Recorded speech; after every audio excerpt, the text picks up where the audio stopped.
in the 5 series.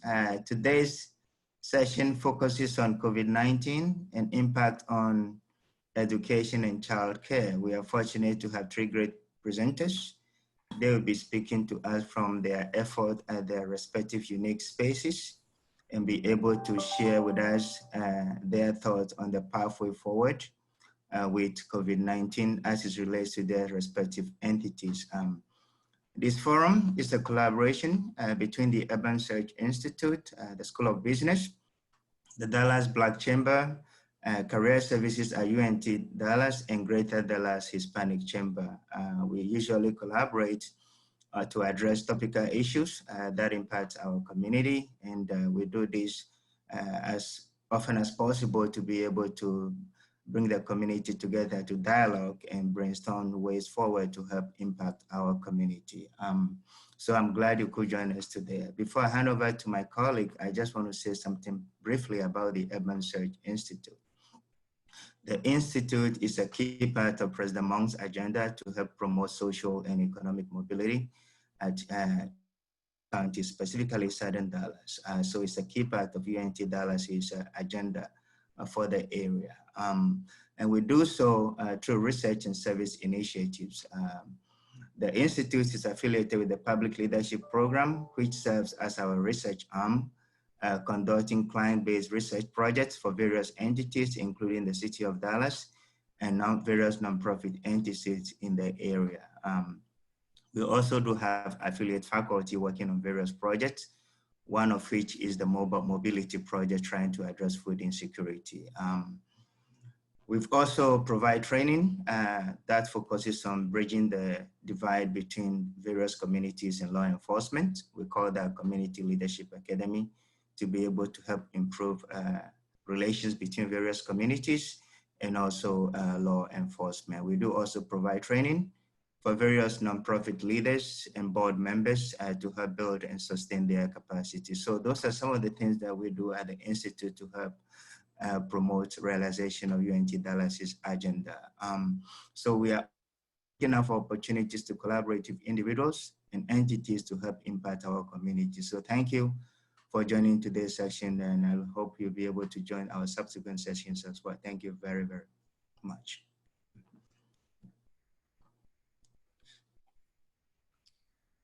Good afternoon, everybody. I'm Dr. Karen Shumway. I'm going to be the moderator for this particular session on education and childcare and the effects that COVID-19 has had on those issues. It's a very timely discussion today because literally we are, the outlook for education and childcare is changing on a daily basis. And as we know, things don't look like they're going to improve with COVID-19 in the next few weeks. And so we've got some distinguished leaders here to deal with their thoughts and to let us know what to expect.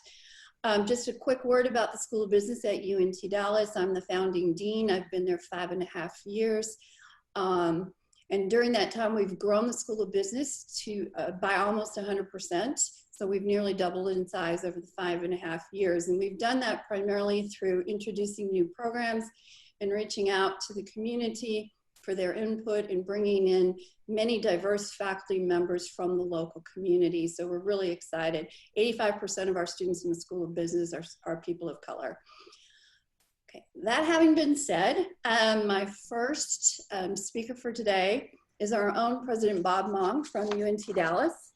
Just a quick bio on Bob. He has served as the president of the University of North Texas at Dallas and its College of Law downtown since 2015. During his time with us, the school has experienced record enrollment, retention, and graduation growth. It is officially the fastest growing of Texas's public four-year universities, and it has also been recognized as keeping debt low for its graduates. The school serves a primarily urban population that is 85% Hispanic and African American. UNT Dallas is dedicated to closing educational attainment gaps in Dallas and its inner ring suburbs. Bob arrived at UNT Dallas after nearly 40 years in journalism, most of it spent at the Dallas Morning News, where he served as both managing editor and editor-in-chief. During his time in news leadership, The paper won 9 Pulitzer Prize and was Pulitzer finalist another 16 times. In 2004, Bob was named the National Empathy Award winner by the Volunteers of America, recognizing the individual whose work has improved the communities they serve. He's married to Diane Reichel, a former reporter at the Los Angeles Times. They have a son who graduated from medical school and holds his residency in neurosurgery, and a daughter who received a master's degree from Bright School of Theology and is a middle school special education teacher. Bob, we're looking forward to your remarks today. Thank you, Dr. Shumway and Dr. Abajaki, and thanks to the COVID-19 Forum Planning Committee for assembling this topical series. When I think of the issues that face our students, they touch on a lot of the issues that you've raised in your series: housing, transportation, childcare. A lot of times those are the things that trip up our students as they try to pursue their education. This forum, along with our recent series called UNT Dallas Responds, are examples of our commitment to provoke thought and action during this remarkable time. At UNT Dallas, we are proud of our growing role in the educational ecosystem in metro urban Dallas. As Dr. Shumway said, we're proud that we have been officially listed as the fastest growing in percentage increase of Texas's 38 public universities. Last fall, our enrollment surged over 4,000. More significantly is that since 2015, our number of graduates has risen from 475 to nearly 900 during our last cycle this year. That's nearly a 90% increase in 5 years. I don't think there's anything like that kind of graduation growth in the state. We're scaling as no other four-year university in North Texas, and we're doing it by focusing on students from the Dallas ISD, the inner ring suburban districts, and Dallas College. We welcome students from anywhere, but 95% come from this urban suburban landscape. No other university is anywhere as local as UNT Dallas. We're unabashedly local. Most of our students are first generation. They work, they're ambitious to improve their circumstances through educational attainment. A few years ago, I invited the Dean of Admissions at Harvard to speak at our May commencement. I called him knowing that, like many of our students, he had grown up in poverty. He had risen up and made a meaningful life for himself and his family through education. I thought that might appeal to him, addressing our students. I told him about our boisterous commencements, 500 grads and 5,000 plus extended family and mega church pews, having a loud and wonderful celebration for their mostly first generation graduates. Mega church? He asked me. I've never set foot on a mega church. I'd like to see one.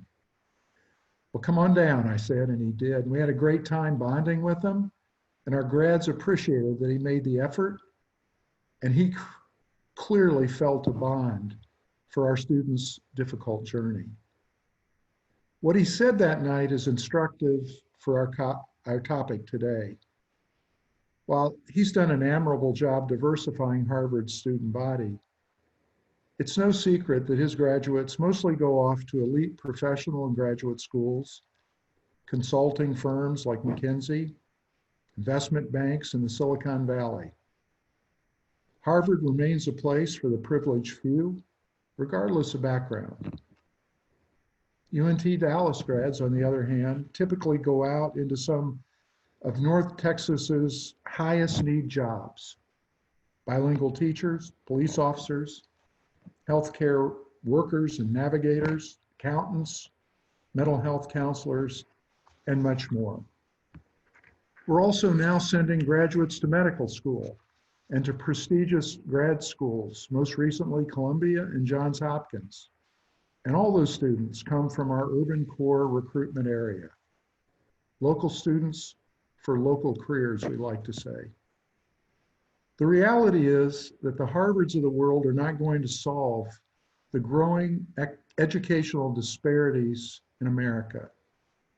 The reality is the gap is going to be closed by our community colleges, like Dallas College, and regional 4 universities,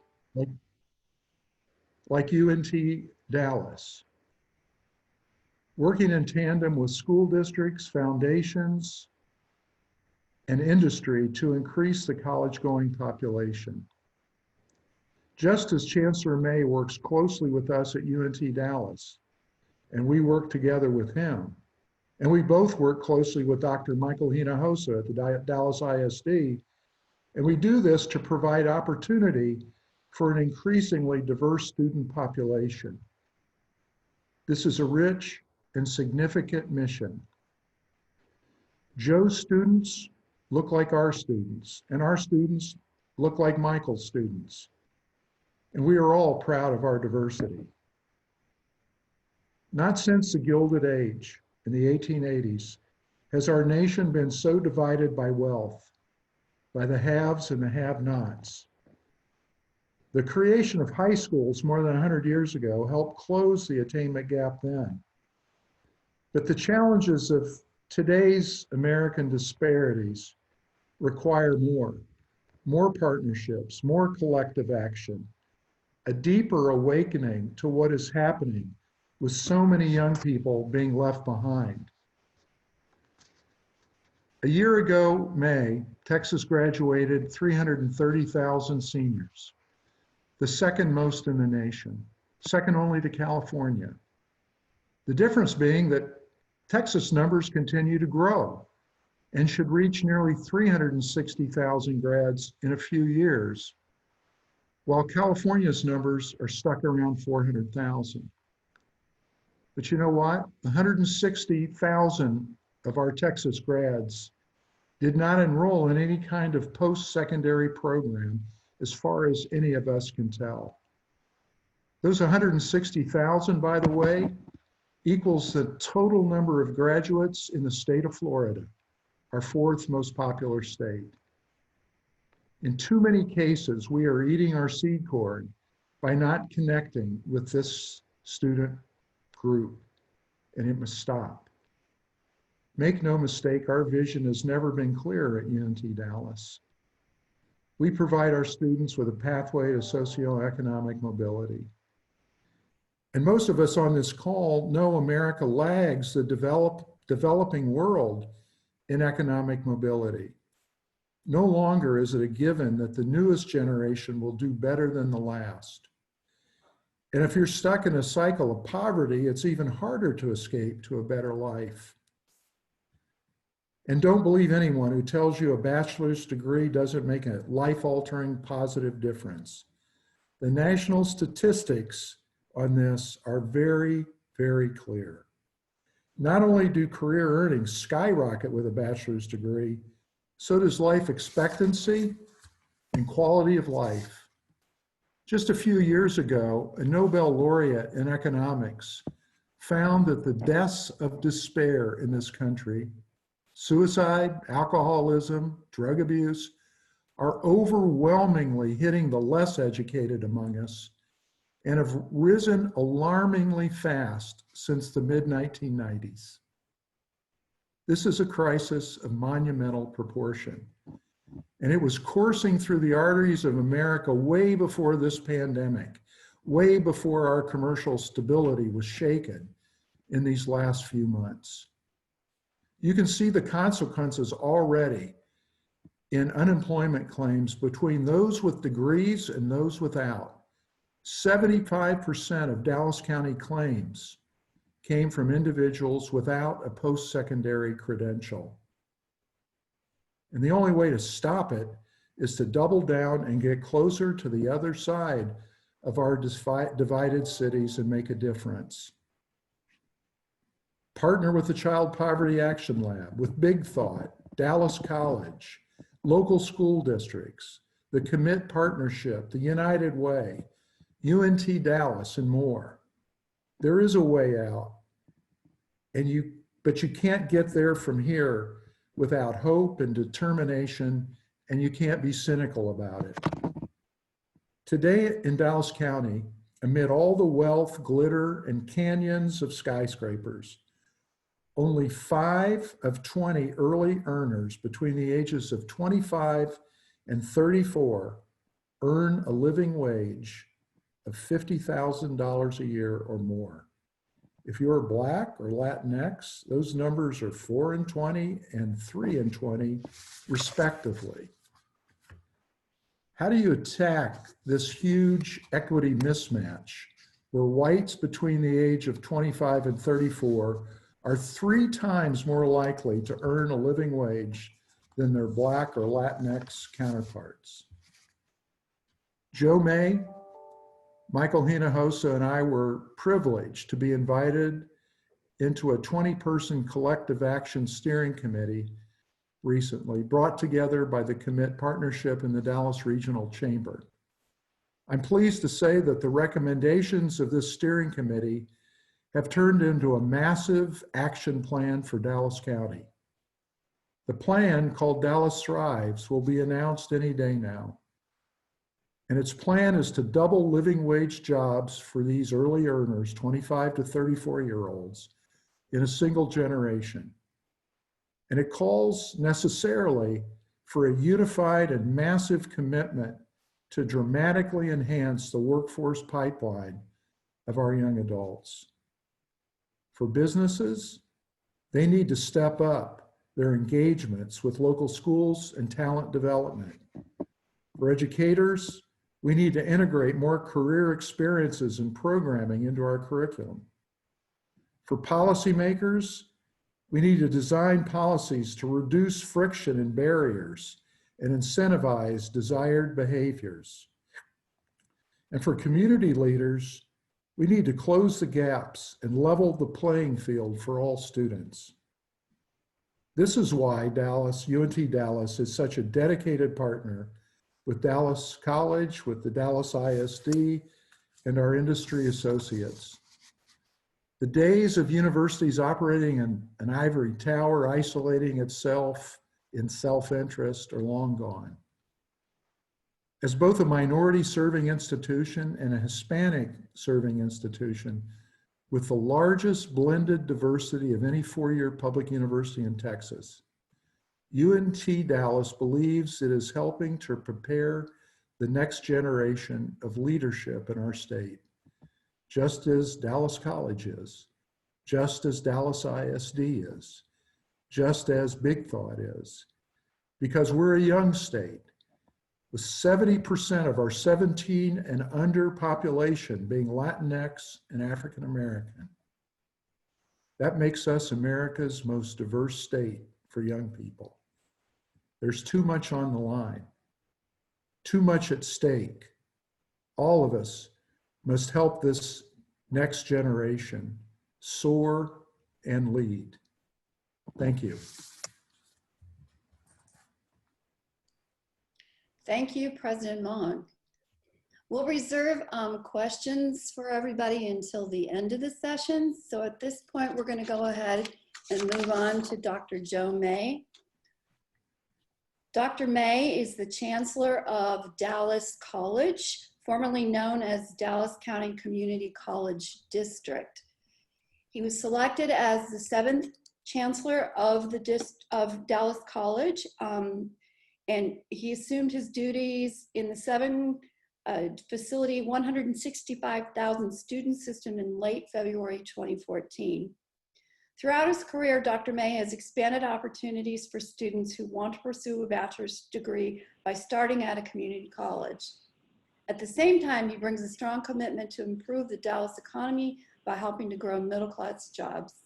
He is known both nationally and internationally as a result of his relentless advocacy of the role of community colleges in solving today's most challenging social issues. Dr. May.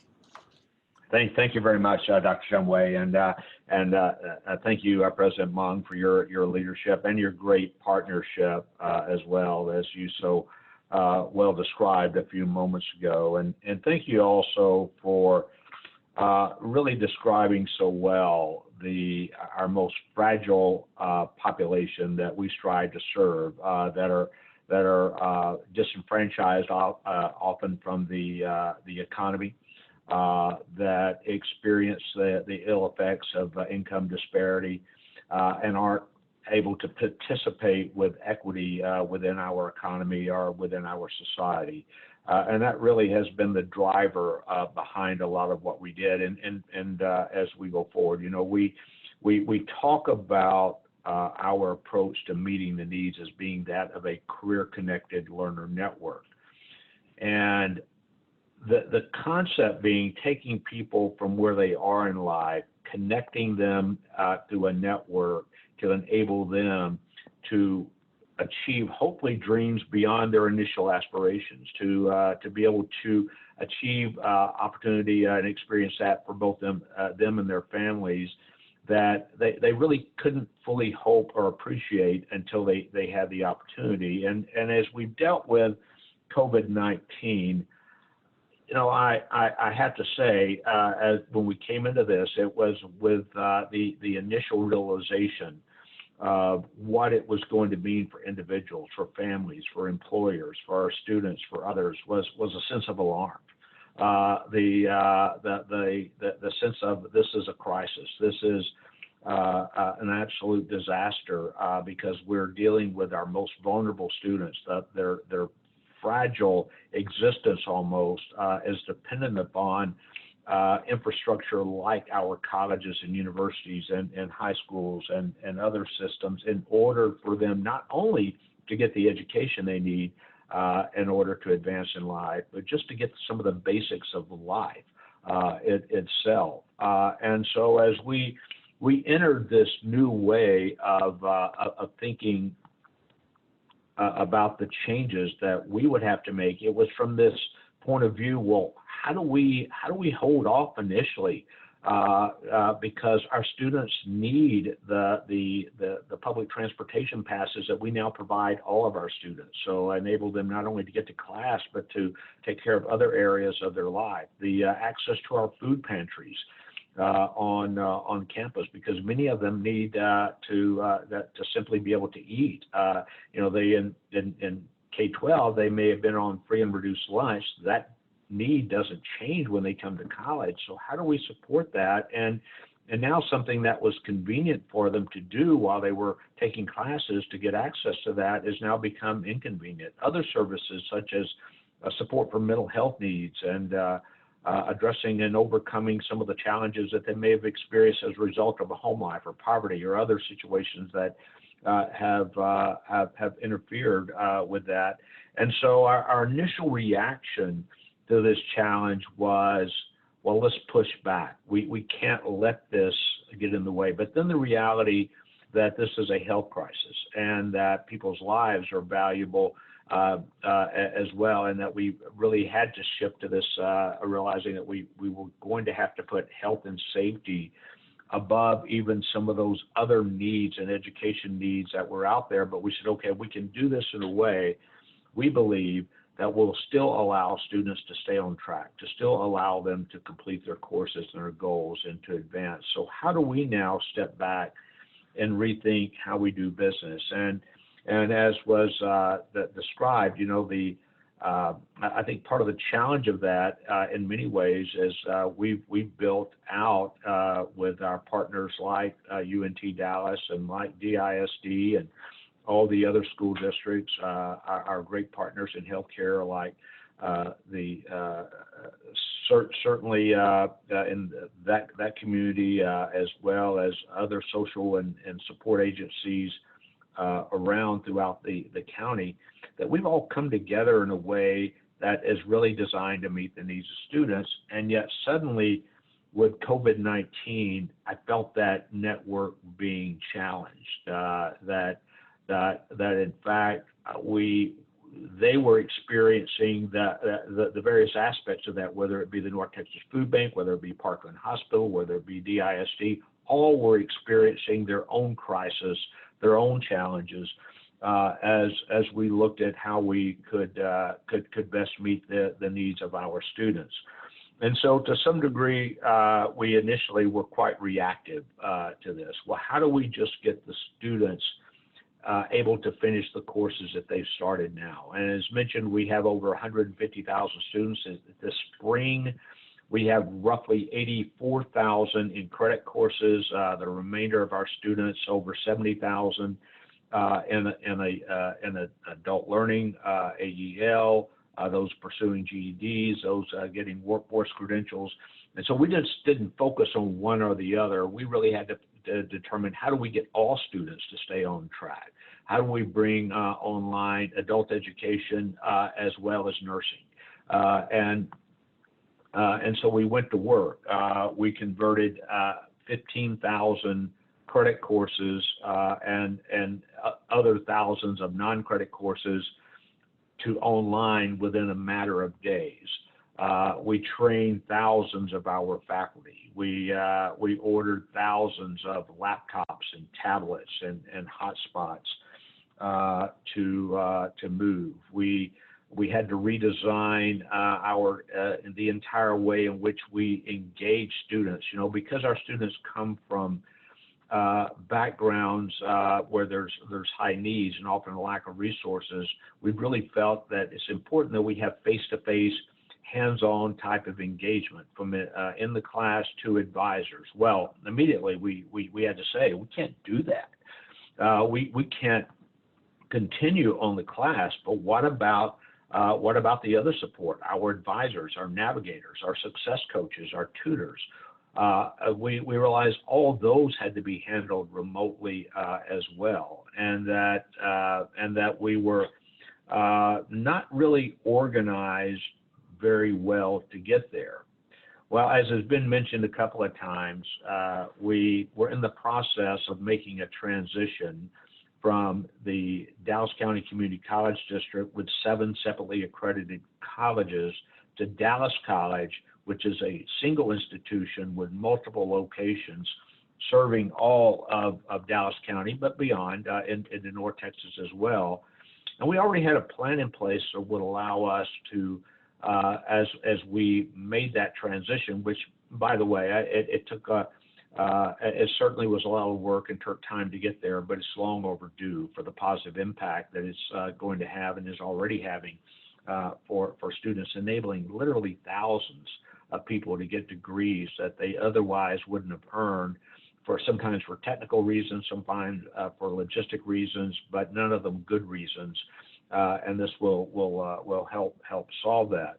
So as we looked at our structure, we realized, well, you know what? We have a plan for a single institution that's really the ideal structure to go forward in a COVID crisis, because what we had happening is one location would decide, well, we can't support these courses, so we're not going to let them continue and students finish. Other places were saying, no, we're fine, we will do that. I said, stop. Every student will have the opportunity to complete their courses. We'll just have to find the way to make it happen. And we did. We were able to convert 99.6% of our courses into online successfully. Now, whether or not it goes without saying, that is not sustainable. 20,000 healthcare students, long term, we've got to get back in face-to-face mode with our clinical rotations, our sites, and other things that are out there. But it did get us to the short term and allows us time now to think and plan going forward. And so let me kind of shift just a few minutes there and talk about that as I wrap up, because we went from really alarm to managing the crisis to responding and reacting, then moving into what I would call the more resilient mode. How do we think about this now long term, knowing that we could be in this situation and dealing with much of this for years to come? In fact, we also discovered some things are just better done remotely, such as some of our advising and other support that was there, and we're permanently adapting some of those. But we also really had to think through the resolve to be able to understand that every student is unique and different, and that while we ask students through surveys and other instruments, tell us what's on your mind. Tell us what you're thinking about going forward. What are your fears? What are your concerns? What are your needs? What are your hopes? And students came back and a group of them said 27% said that before the crisis, our students, only 27% said we're serious. We would seriously consider earning our complete degrees online. After the crisis, 52% said we're very serious about earning our complete degree online, meaning that we are seeing a shift in attitude. Now, do I think that's going to stay at that level? I don't. I think as we see some of the challenges diminish, but it may not be before these students complete their degrees and courses. So we are gearing up as we look to the future to solve the problems that we're facing in this space. And certainly, if we thought this was going to be a one and done, I think the last week or so has just answered that question that we're going to be dealing with for quite a while going forward. So our strategy is this. We do have a group of classes that can really only be delivered in a face-to-face model. Many of these are hands-on in healthcare, some of them in areas like automotive technology and others where it really does require some understanding face-to-face. And so we're working right now to redesign labs to expand those. I just, for example, a nursing lab may have 12 hospital beds in it set up in that configuration.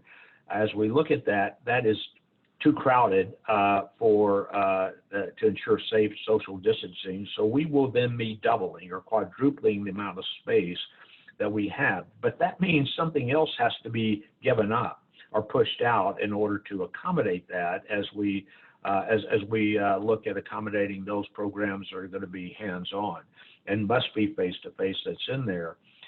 Therefore, what we've said is that this fall, anything that can't be delivered face-to-face will be delivered online. And there are two reasons. One I just mentioned is that we want to be sure that we can accommodate everything that has to be done face-to-face.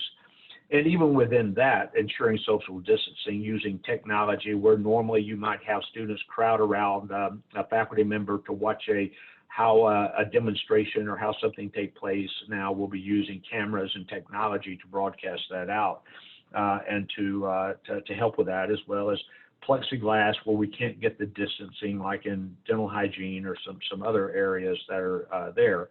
But the second reason too, that we simply have a math problem when we look at how we can bring people back. As I mentioned, while we serve about 150,000 to 165,000 students a year, on any day we have about 40 to 50,000 on our campuses.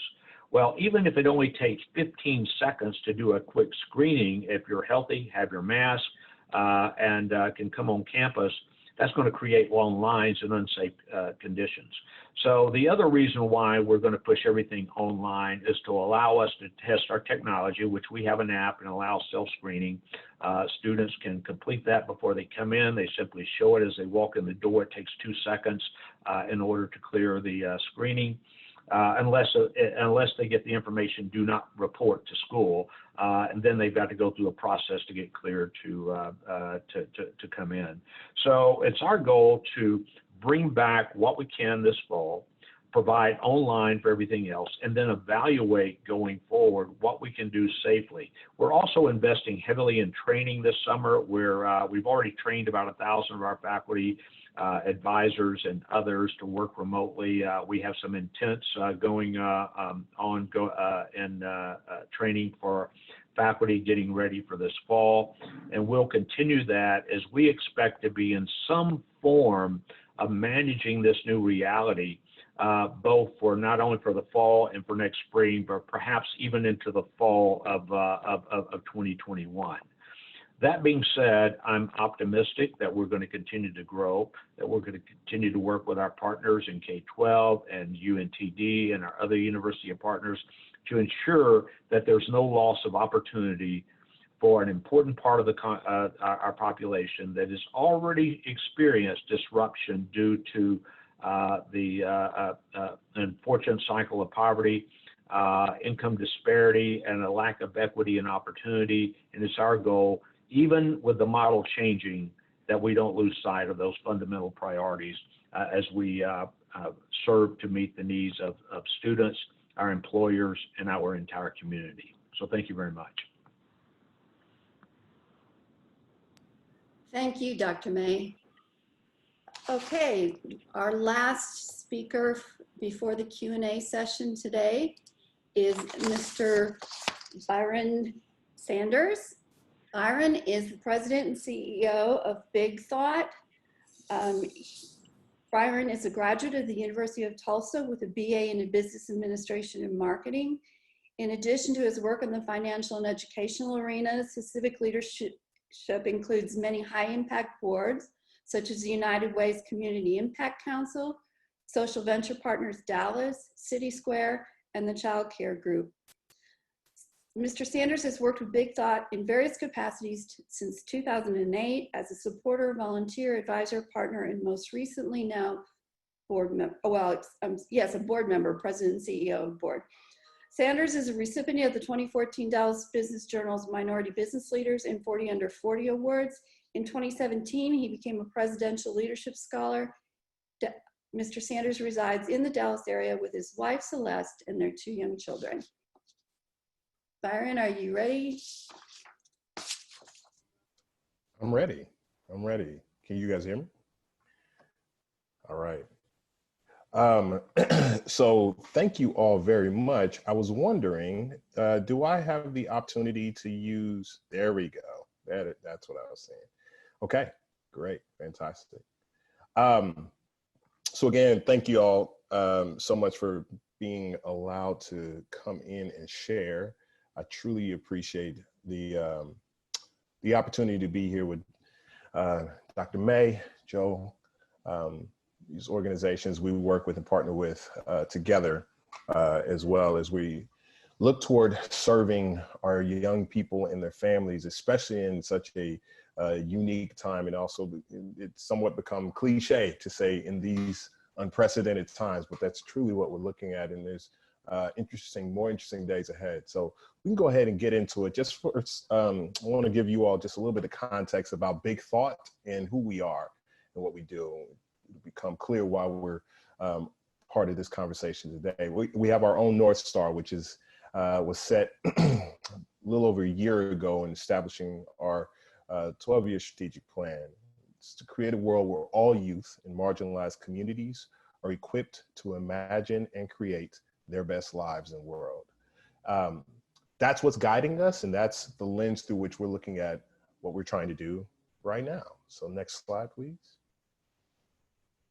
All right, so if we ground ourselves in this unique world that we're in, it'll become very clear why what COVID-19 has brought is actually a little bit of a potentially future view of the world that we could be trending toward anyway, which has forced us to have to contend with some really important societal questions.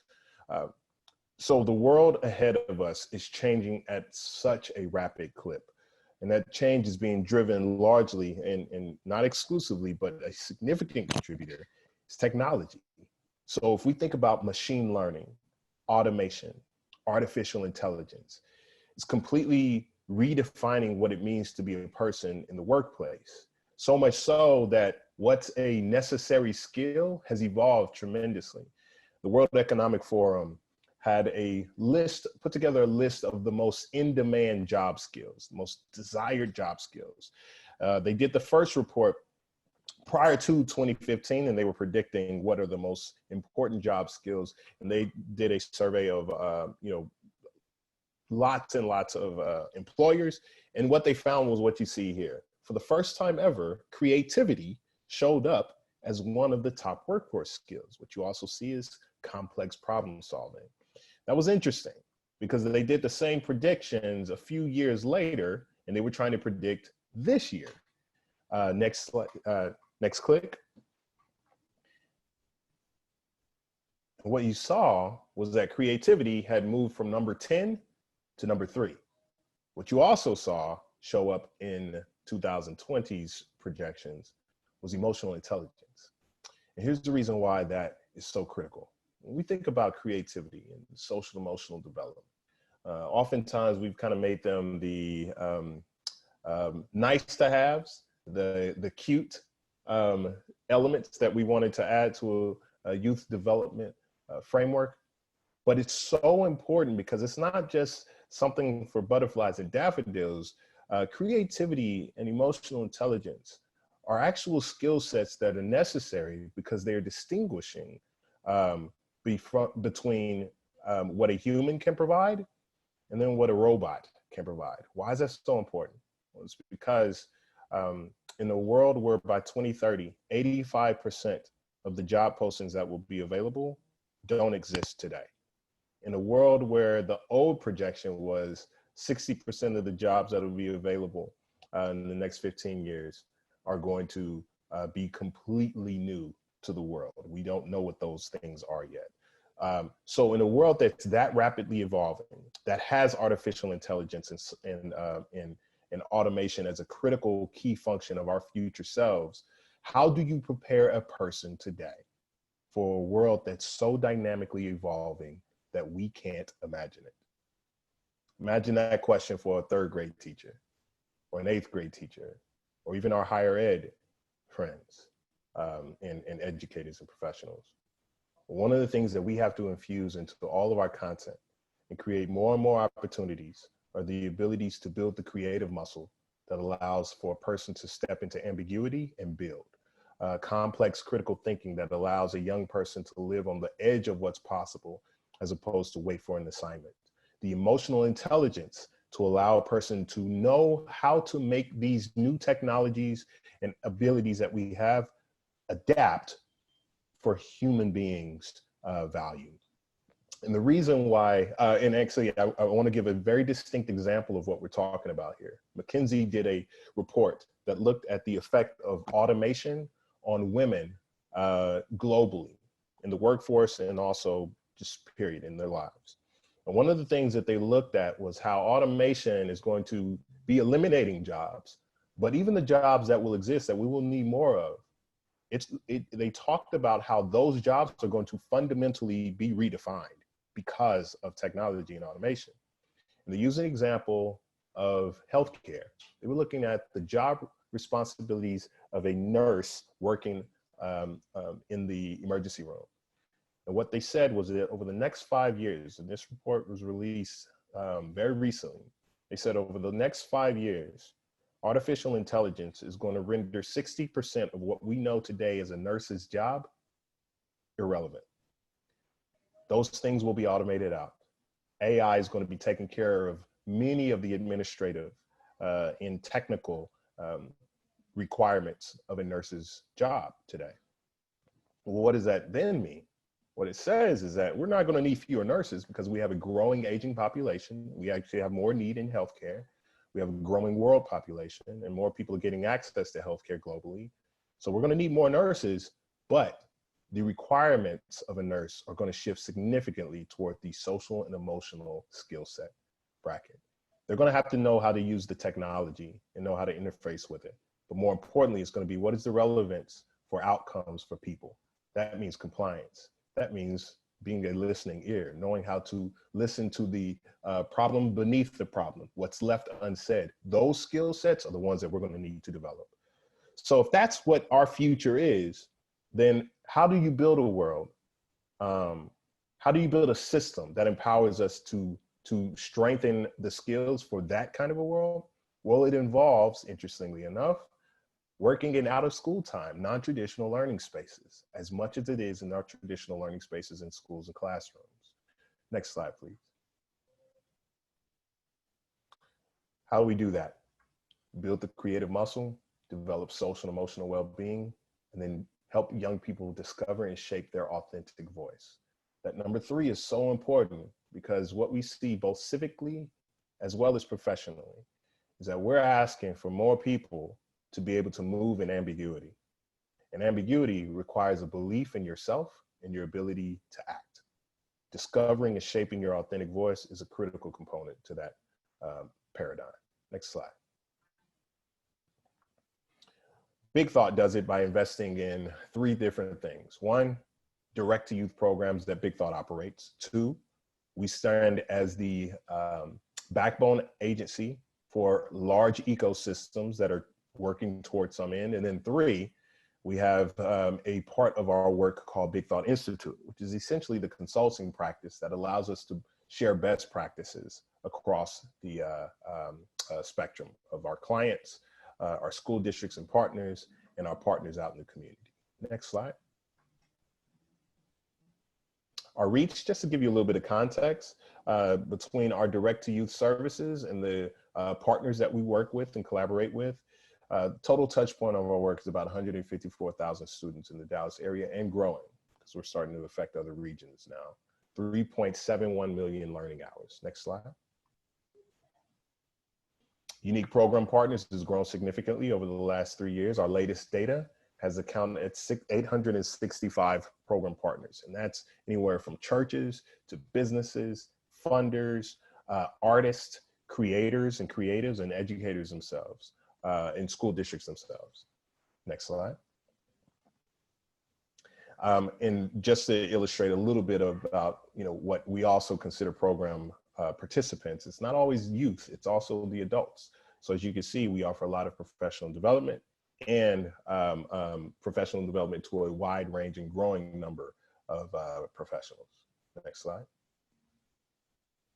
So let's dive into what's the impact of COVID-19. I mentioned to you that increasing automation and technology drive is kind of the future that could create a certain scenario that we're looking at right now. We have a lot of people out of work right now, and we have to be careful, because if we don't adjust our systems to take into account the reality that we're building for a different kind of workplace now, then we're going to miss the fact that between 400 to 800 million jobs by 2030 are going to be lost because of technology. What we're getting right now in COVID-19 is a snapshot of what that could potentially look like. We actually do have technically we have a functioning economy. We have the market that has made a few rallies, but they made rallies in the absence of jobs, in the absence of people working. It is possible for us to, if we're caught flat-footed, steamroll right into a jobless future. Or we can adjust ourselves right now, and we can make the kinds of changes to ensure that people are being able to build the types of relevant skills that allow us to work alongside technology and make sure that people still have opportunities. So let's get into more distinctly, what has COVID-19 done here and now, and where is Big Thought's role? And I would say the broader ecosystem of non-traditional and out of school time learning partners, where does that stand? Next slide. So the considerations that we had to think about are the same ones that I think a lot of people have talked about. We are targeting the opportunity gap. We have a belief that every youth has greatness in them, but things that keep that greatness from being able to maximize its potential are things like the digital divide, food insecurity, the learning loss that happens over the course of a summer. For low-income students, typically you lose about, on average, 3 months of learning. For kids who are middle income and upper income, you actually gain learning over the summer. And for kids who are typically of color and typically low income, it's almost as if they only went to school for 7 months instead of 10, or 6 months instead of 9. Compound that for 13 years, it's a huge contributor to the opportunity gap. Add on to that new trauma. And the trauma that we're talking about comes from the destabilization that's come from quarantine as a result of COVID-19. And also, look around. We're going through the beginnings of the second wave of the civil rights movement, right? There's a lot of destabilization. We're dealing with racialized trauma. We're dealing with so much societal upheaval. All of that is a lot to weigh on a young person. What we also saw was parent demands for in-person and online programming. There were rapid fluctuations in community spread and information. The talent and training, individuals and partners. We've had to all think very differently about how we're going to be here for our communities, given such a rapidly changing system. Next slide. So what we did was, with this changing world, we actually went directly to our clients. Those are our families and the youth. One of the biggest gaps in information was, what do families even want right now? What are they concerned about? And we asked them, what do you want to see? Are you even interested in in-person programming? We knew that a lot of people were not. And we knew that, or we had heard anecdotally that a lot of people were not. But here's what we found, which was surprising. 57% of those surveyed across the entire socioeconomic bracket, and we saw similar breakdowns when we broke it down with low socioeconomic status and middle to upper socioeconomic status. About 60% of those families said, it's important for my child to have access to in-person programming if at all possible. But if they are going to, that's what you saw on the left there, most important features that need to be there. Access to and emphasis on hand washing, increase access to sanitizing. Must see that there are reduced class groups and group sizes. So if in-person programming is going to be possible, and this was illustrative for both ourselves as well as our school districts and institutional partners. I want it to happen, but I only want it to happen if I know my child is going to be safe. That actually mattered and weighed more than academic outcomes, academic content, the quality of programming. The safety of the youth was most important. But in spite of knowing that there are risks out there, many families were saying, please, yes, if you can figure out the safety, I would want to see my child in the middle of in-person programming. Next slide.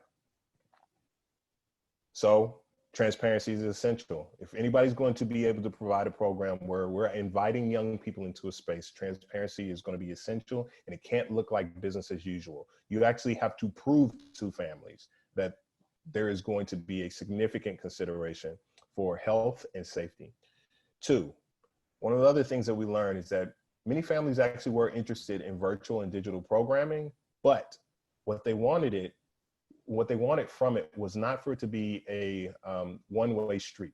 They would love if there was some ability for interaction, not just with youth to a instructor, but also youth to youth.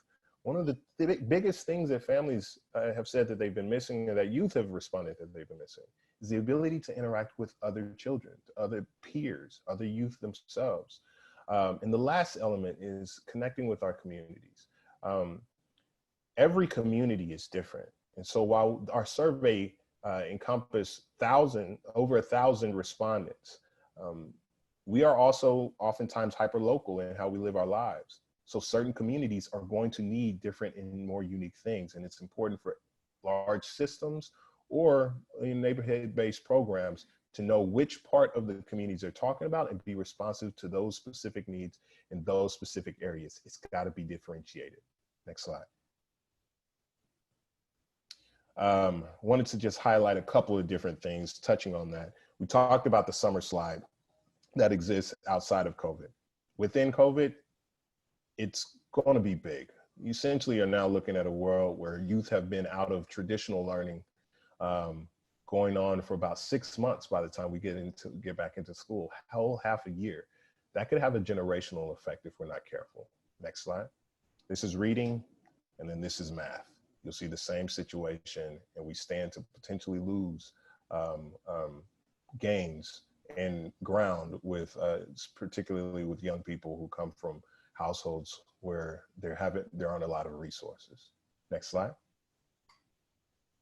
So moving forward, what are the key takeaways? What are the key questions that we have to ask here? One, we are going to need philanthropy to step in and help fill the gaps. The district is doing the best they can. They're getting information as quickly as they can, but one of the things that we also know is that it's not going to be enough. What I would say is philanthropy is going to need to have an increased role. We're going to have a growing role of out of school time responsibilities because now kids being out of school is going to be a lot more frequent than being in school. And then lastly, the increased importance of social and emotional learning. is going to be critical to address all of the trauma that we talked about bringing in. And we can do that very effectively by moving in the same spaces together.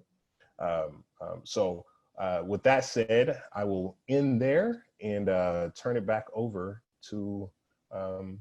Thank you Shumway. very much, Byron. I'm sorry. So we are moving into the Q&A part of our program today, and a question has come up for you, Byron, specifically. What recommendations do you suggest for corporate partners who are interested in helping to reduce the digital divide in communities of color? That is a fantastic question. And if I had the exact answer to that, I'd be making a lot more money. But what I can tell you is that there are some solutions that are being advanced. Dr. Hinojosa has actually been on the campaign trail almost to advocate for moving digital connectivity into the thoughts and I think the understanding, a public understanding that it should be thought of as a utility at this standpoint. It's not one of those nice to haves, it's a have to have. You can't apply for jobs. You can't log on for learning. You can't order things online if we have to go back to shelter in place. Like, it's an actual justice issue at this standpoint. So there's some public advocacy that's taking place that I think some of our institutions are, and we need to start to push our elected officials to think about it similarly. What corporations can do, though, it's not just access to internet, broadband internet, it's actually access to the number of devices. One of the challenges that you'll see, especially in households with multiple children living there together, is that they all are required to be online at the same time. The district's doing their best with getting devices out to families, and they're doing their best. However, there are a lot of people and a lot of families who simply need more devices.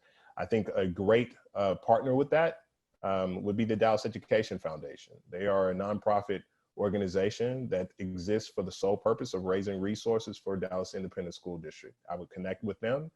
Mita Havlick is the head over there, and that might be a channel through which corporations can help address some of the confounding issues that we have with providing enough digital devices in order to help take a stab at the digital divide.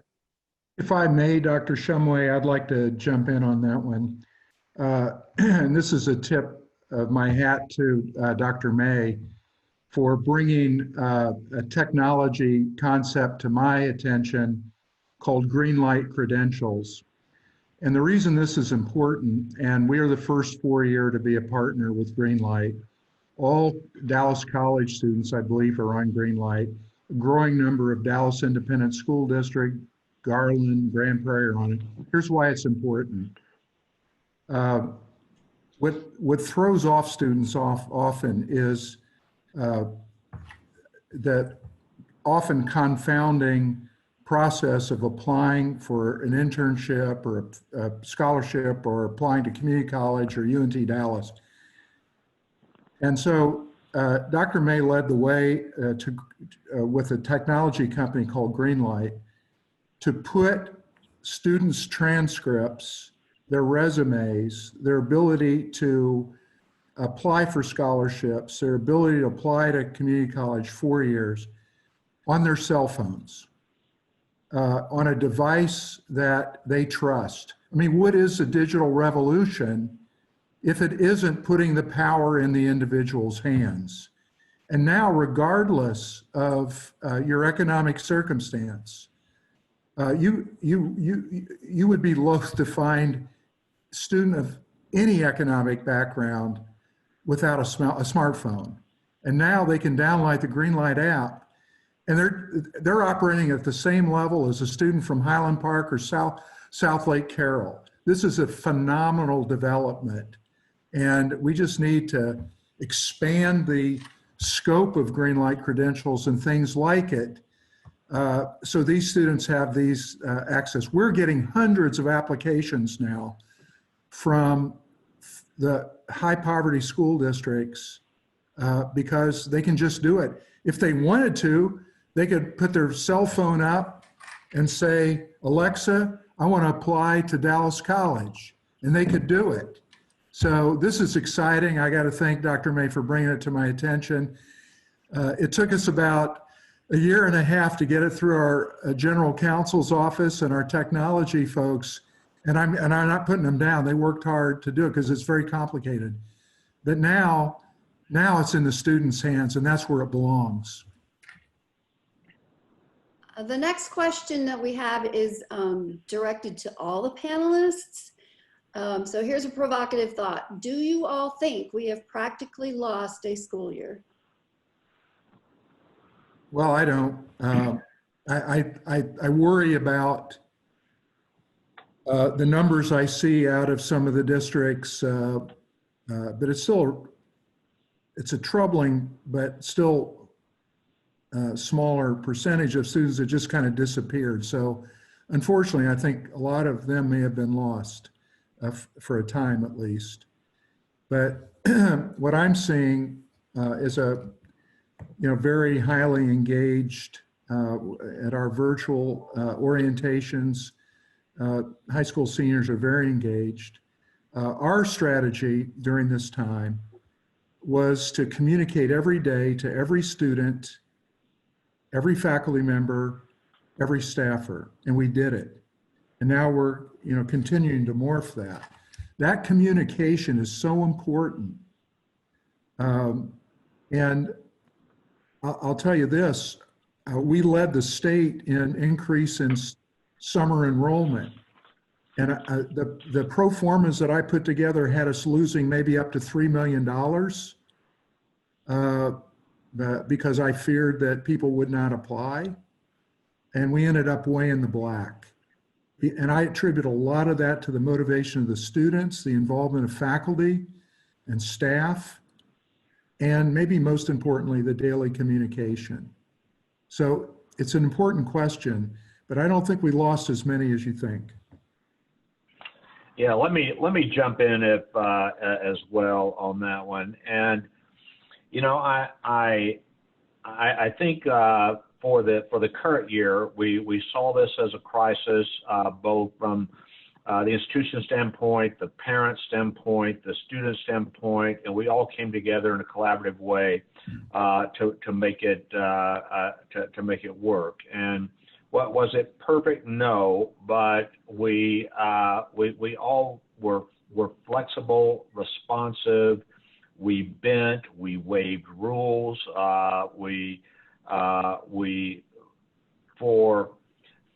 For a window of time, we were all focused, like we need to be focused all the time on those students and knocking down the barriers and helping them be successful. And certainly there will be some that are negatively impacted. I hate that is perhaps a reality, but I think that the collaborative way in which we responded prevented and mitigated against a lot of that from occurring. But we're not through yet. I'll tell you what I worry about, and that's going forward, because we're now seeing some of the health-based decisions, practical decisions, education decisions being usurped for political decisions, and it's the discussions are evolving from what's best for students, what's best for communities, what's best for individuals, to now through a political lens. So things like whether or not common sense, proven effective things that work, such as wearing masks and social distancing, and allowing us to do things that make sense. Hopefully that there will be enough outcry to insist that we do that. The threat of the ISDs that they wouldn't get funding for remote learning unless they jump through a lot of hoops. Now, we've got a districts here like DISD that I'm convinced will figure it out, and I'm convinced we have other districts that do not have the staff and the ability to work through it. So some schools will be able to provide and meet the needs of their students, while others will not, and they won't do it because of the risk of funding. So as we move forward, keeping focus on health and education is critical. but making sure that the decisions are based on those needs, not on a different and political agenda that might seem prudent depending on which lens you're looking through at any point in time. So that's my biggest concern. Just really briefly adding on to what Bob and Dr. May were saying, to the question, have we practically lost a school year?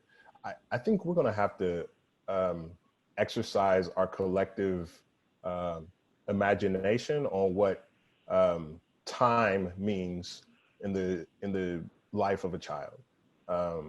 I think we, in some ways, are going to have to figure out how to give ourselves the permission to have a different thinking on the framework of what it means for a person to progress through learning. I think if everybody has lost a school year, have we all lost a school year? I think that's a fair question for us to ask. What does it mean for us to prioritize certain things right now as opposed to maybe in the traditional time period? There's a lot of research that's saying that a prioritization of the social and emotional development, particularly of children in the earlier spectrum of the K-12 space, if we prioritize their social and emotional learning and making sure that they are entering back into a place where they feel secure, where they feel like they are safe and healthy, helping them manage and know how to do that in the midst of coronavirus, creates the kind of foundation for learning academically to actually take root and take place. That means that we're thinking differently, though, about what the time on task means. That means we're thinking differently about how many of these standards we're going to blaze through in this year, as opposed to in a traditional year. We have to give ourselves space to think differently about how we're holding ourselves accountable for the development of a child. I don't feel like we have lost a year if we understand that this year is not like any other year. We can be rational and I still think ambitious, but rational also with what a human being requires in a moment like this. So that would be my response. One additional question from the audience. We're running out of time here pretty quickly, but I think we can go ahead and address this one. Do you have any recommendations on ways to get our students more engaged in the virtual world in formats such as what we're doing today? I mean, we know they're all on social media, but social media doesn't necessarily engender the kind of emotional intelligence and stuff that we're trying to build. So what are your suggestions? Anybody want to take a stab at that first? Let me try something. One of the things that, again, we're doing in partnership is bringing in some innovative remedial programs in high school, so the remediation doesn't have to happen at the community college or at our university. And and this training can be virtual, it can be in person, but it's individualized math and reading training. The TEA has provided a lot of economic support. Our math department, led by a Fulbright scholar, has been very much into this training. And so I think there are some things that can be done to actually use this time to improve math skills, improve reading skills. We're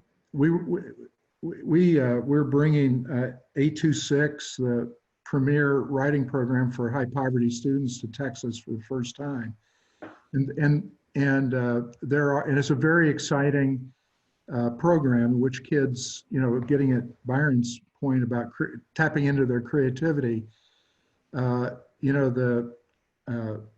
social, the souls of children, the social.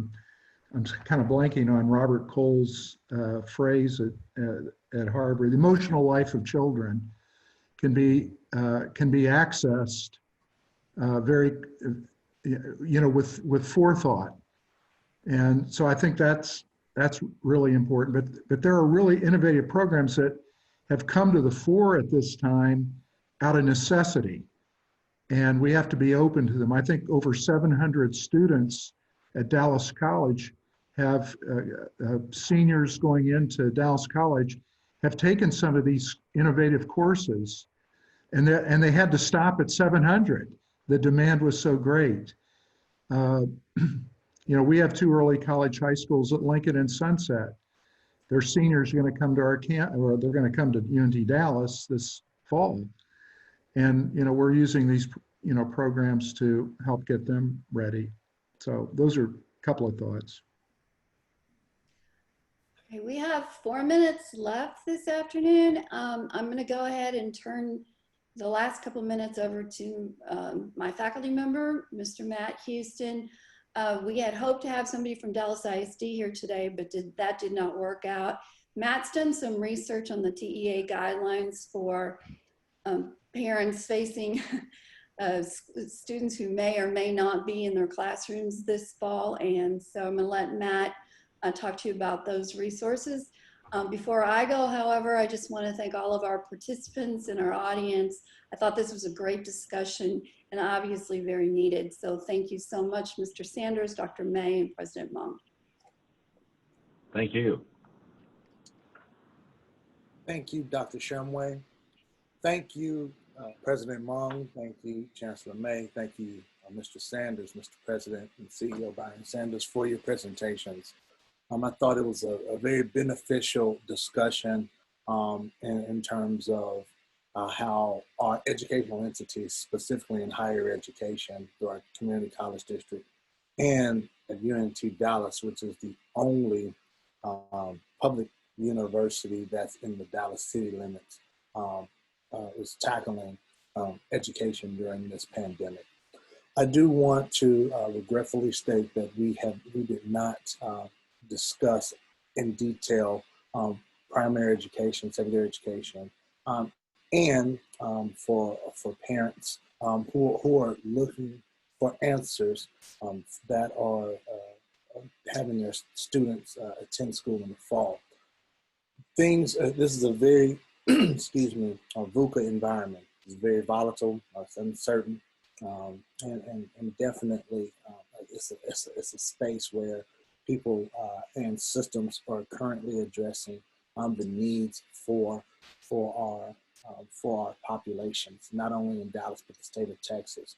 And so I encourage everyone to, get information as much as possible through resources like these forums. Secondly, I would love for you to reach out to your representatives.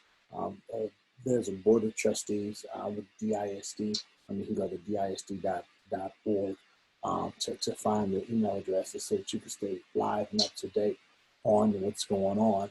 But thirdly, I want us to remain hopeful. I want us to follow the guidelines that have been addressed with our county, Dallas County, in terms of, we've heard that there's a spike. There's been another spike. We've reached the 20,000 person mark of cases of COVID-19 here in Dallas. So safety is education is next, and then communication is third.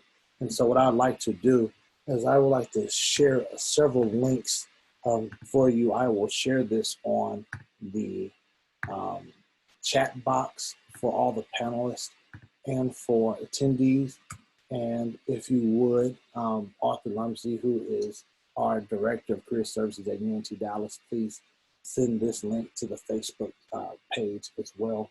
This is a resource page for the TEA website with support and guidance for the coronavirus, for COVID-19 here at the state of Texas. On this website, you will see remarks from our commissioner, Mr. Mike Morath, and you will also see several documents that can describe resources that can be a resource for you in terms of instructing from a state standpoint on our process for the fall. semester. Secondly, I will be sending the link for the DISD COVID-19 forum. This is the second link. We serve multiple school districts at UNT Dallas, with Dallas ISD being the largest. They've done phenomenal work in terms of partnering with corporations to provide educational services, food, needs for all of our students, for over 150,000 students that's in our district. And so I would love for people to utilize these websites to find more resources as we are approaching the fall semester. I know that at the university level, every school, every entity, every school system have a strategy for addressing COVID-19. Dallas colleges are having an all online format next semester. I know that UNT Dallas will have most of our classes will be online as well, with the exception of certain essential in-person classes. But most importantly, we're all trying to stay safe. So continue to educate and continue to communicate so that we can be a better people, a better population, a better culture after this pandemic.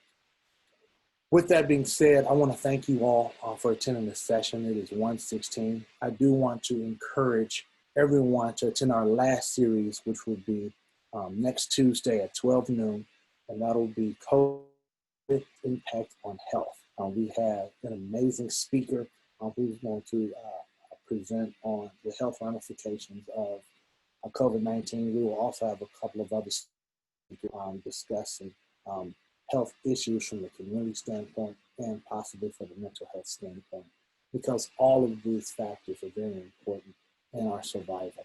If you would, please share this message, share this workshop with your friends in your network. You can go on our Facebook page at the Search Institute.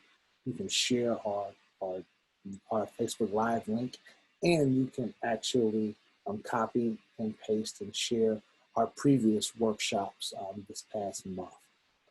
Lastly, I want to give a big thank you to Dr. James Agbozaki, Director of the Search Institute, and the advisory board, the committee who was responsible for putting on this program. We have Dr. Karen Shumway, who's been our driving force, been our leader at the helm.